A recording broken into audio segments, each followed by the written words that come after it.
اللہ نے ہم کو بہت بڑی نعمت سے نوازا ہے، وہ ہے اللہ کا دین، رسول صلی اللہ علیہ وسلم کے طریقے۔ اس سے بڑی کوئی چیز نہیں ہے۔ یہ نعمت اللہ تعالیٰ نے ہم کو اپنے کرم سے عطا فرمائی ہے، اس کا شکریہ ادا کرنا ہے۔ اس کا کیا شکریہ؟ اس کے شکر کرنے کا کیا طریقہ؟ کہ نعمت دین کے شکر کا طریقہ استقامت علی الدین، کہ نعمت دین کا شکریہ استقامت علی الدین، کہ ہر آدمی اللہ تعالیٰ کو یہ بتاوے کہ میں آپ کے دین کا پابند ہوں۔ ہر مسلمان اللہ کو بتاوے، لوگوں کو نہ بتاوے، لوگوں کو نہ دکھاوے، اللہ کو دکھاوے کہ میں آپ کے دین کا پابند ہوں، آپ کا دین میرے پاس امانت ہے۔ ہاں، پابند ہو کر کے اللہ تعالیٰ کو دکھاوے۔ پابندی ضروری ہے۔ آزادی آزادی کی جگہ ہی نہیں ہے، آزادی کی کوئی جگہ نہیں ہے۔ زندگی میں کوئی وقت آزادی کرنے کے لیے نہیں دیا ہے۔ مسلمان کی زندگی یا تو شکر کی یا صبر کی، دو ہی حالتیں، اور دونوں حالتیں اس کے لیے بہتر ہے۔ اگر اس کے حالات اللہ نے دین دنیا کے اچھے بنائے ہیں تو شکر کرے، اللہ کو راضی کرے اپنی نعمت میں، کیا آپ نے مجھ کو یہ نعمت دی ہے، اس نعمت سے فائدہ اٹھاوے۔ اور فائدہ اٹھانے میں یہ بھی ہے کہ اللہ کو اس نعمت سے راضی کرے۔ یہ طریقہ ہے نبیوں کا۔ اللہم وما رزقتنی مما احب فجعل قوۃ لی فیما تحب۔ اے اللہ، آپ نے مجھے جو پسندیدہ چیز دی ہے، نعمت، اس کے ساتھ ساتھ میری عرض ہے اللہ یہ بھی ہے کہ یہ نعمت کہاں خرچ ہو، کہ وہاں خرچ ہو جہاں سے مجھے آپ کی رضامندی ملے، اور آپ کو راضی کرنے میں یہ نعمت میری مددگار بنے۔ یہ نہیں کہ یہ نعمت اللہ کو راضی کرنے میں رکاوٹ بنے، اس کی محبت میں خدا کو بھول جاوے، یہ غلط بات ہے۔ تو اگر اللہ نے حالات اچھے بنائے ہیں دین کے، دنیا کے، تو شکر کریں اور اپنے آپ کو اللہ کے ہر حکم کا پابند کرنے کی کوشش کریں۔ مال ہو، جان ہو، جو بھی ہو، جانی حکم ہو، مالی حکم ہو، اس کا اپنے آپ کو پابند بنانا، اس کی محنت کرنا۔ محنت ضروری ہے۔ جب دین کی محنت ہوگی تو دین آئے گا۔ دنیا کی محنت کرنے سے دین نہیں آتا، محنت کرنی پڑتی ہے۔ اور یہ محنت آسان اتنی ہے کہ غریب بھی کر سکتا ہے، مالدار بھی کر سکتا ہے، عورتیں بھی کر سکتے ہیں، مرد بھی کر سکتے ہیں، سب کے لیے آسان۔ جس نماز پڑھنا سب کے لیے آسان ہے، سب نماز پڑھ سکتے ہیں، بچے بھی نماز پڑھ سکتے ہیں نا، اتنے آسان کی ہے اس کو۔ سب سے بڑی عبادت ہے اسلام میں نماز، جتنی بڑی اتنا اس کو آسان بنایا۔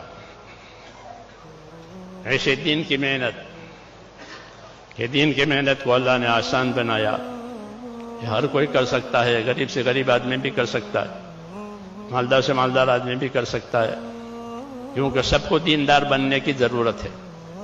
محنت کر کے اپنے آپ کو اپنی دینداری پر قائم کرے۔ ہاں، ہر آدمی کی ذاتی زندگی دینی بنے،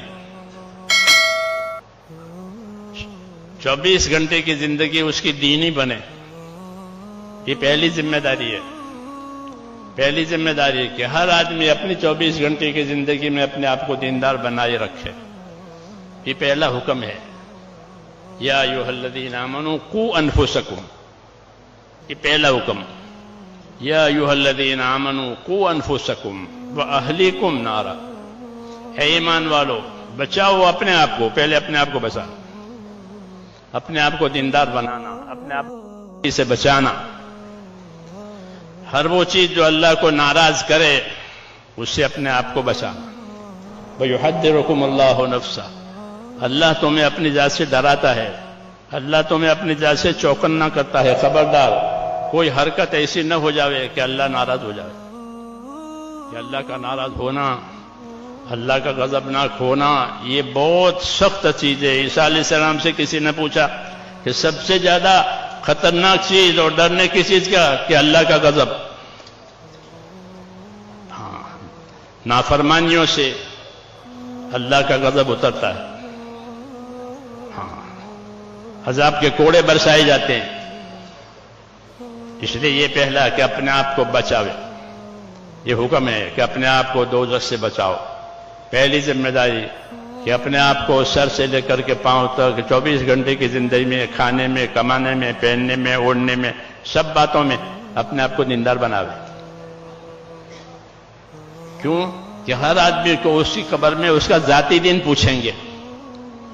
ہر آدمی سے اس کی قبر میں اس کا ذاتی دین پوچھیں گے. ماں دینوں کا، تیرا دین کیا ہے بتا، فرشتہ پوچھے گا. دین کے لیے پیدا کیا تھا، جب واپس جائے گا تو دین کو پوچھیں گے. کسی آدمی کو بازار میں بھیجو کسی کام سے، واپس آئے گا تو آپ کیا پوچھو گے؟ یہ پوچھو گے کہ آپ نے چائے پی، ناشتہ کیا؟ بلکہ جس کام کے لیے گئے تھے اس کام کو پوچھیں گے کہ وہ کام ہو گیا نہیں ہو گیا. ایسے ہی جب واپس جائے گا اپنے قبر میں تو پوچھیں گے ماں دینوں کا، اپنا دین بتاؤ. اس لیے دین کو زندگی میں اتارنا ہے. یہ ذمہ داری ہے ہر آدمی کی کہ اس کو زندگی میں، اس کی زندگی میں دین ہو. اس کے کھانے میں، کمانے میں، پہننے میں، اوڑھنے میں، عبادت میں، لین دین میں، رہن سہن میں، سب میں دیندار بن کر کے جائے قبروں میں. اس کو فرمایا قوا انفسکم، اپنی حفاظت کرو، اپنے آپ کو بچاؤ. کس سے؟ کہ دوزخ سے. پھر اپنے اہل و عیال کو بچاؤ دوزخ سے. اپنے اہل و عیال کو دوزخ سے بچاؤ، اپنے گھر والوں کو دوزخ سے بچاؤ. یہ گھروں میں دین آوے، گھر والوں کی زندگی میں دین آوے. مال کے وارث بنتے ہیں اہل و عیال، آدمی کے مال کے وارث بنتے ہیں اہل و عیال. ایسے ہی وہ دین کے بھی وارث بنے کہ میرے ابا دین کا کام کرتے تھے، کہ ان کے اولاد دین کا کام کرے. یہ فکر کرنی ہے. یعقوب علیہ السلام اپنے بیٹوں سے موت کے وقت پوچھ رہے ہیں. یعقوب علیہ السلام پیغمبر، ان کے بیٹوں سے پوچھ رہے ہیں وفات کے وقت، ما تعبدون من بعدی، میرے بعد کس کی عبادت کرو گے؟ ہاں، یہ پوچھ رہے ہیں. یہ نہیں کہ میرے بعد کیا کھاؤ گے، کیا کماؤ گے، یہ نہیں ہے. ما تعبدون من بعدی، میرے بعد کس کی عبادت کرو گے؟ انہوں نے کہا کہ ہم ایک اللہ کی عبادت کریں گے جس پر اللہ نے آپ کو بھیجا ہے.